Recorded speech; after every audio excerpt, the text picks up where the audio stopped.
What you're seeing isn't a watercolor painting in motion. In fact, it's the planet Jupiter. For the most part, this gas giant is a mystery.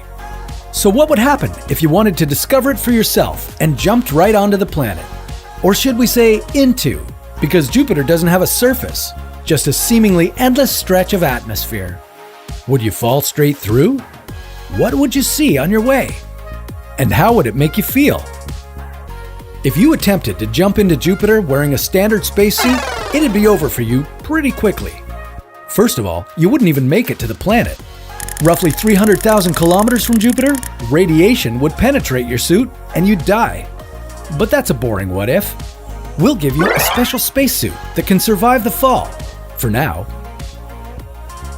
Here's where the real fun begins. At first, you'll be falling from the top of the atmosphere at nearly 180,000 kilometers per hour. That's a lot faster than you'd fall from the top of Earth's atmosphere because Jupiter's gravity is much stronger than Earth's. You'd still be able to see the sun, but don't expect it to heat you up. At about 250 kilometers down, you'd reach the ammonia clouds and experience temperatures of minus 150 degrees. Now, get ready for the most epic whirlpool of your life. Jupiter's clouds create powerful winds, up to 482 kilometers per hour.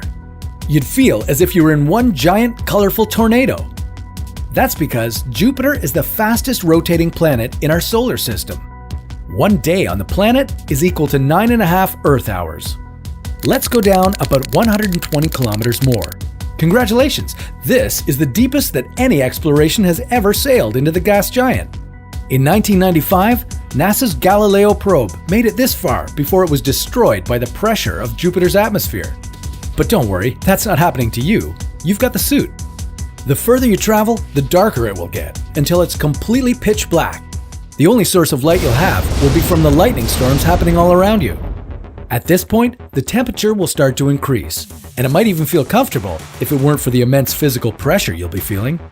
The pressure you'd experience is more than 1,000 times higher than on the surface of the Earth. The only way you'll be able to survive is if your spacesuit was built as strong as the deepest diving submarine of all time. By now, you've been falling for 12 hours, and let's be honest, you're getting a little bored. You'd probably want to radio someone to come and get you. Well, that's too bad.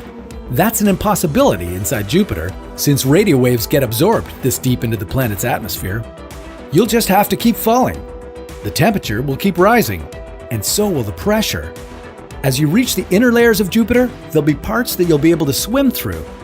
A substance that's not quite liquid or gas, known as supercritical fluid. Moving through this strange material, the temperature will get even hotter. Eventually, it will be equivalent to the surface of the sun.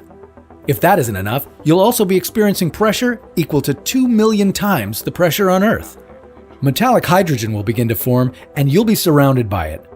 This relatively unknown substance can be a dense liquid that you won't be able to escape from.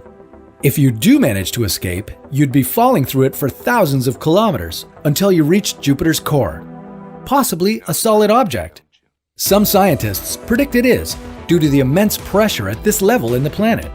Regardless of what it is, if you somehow did manage to survive all this, you'd be stuck on it from all the atmospheric pressure.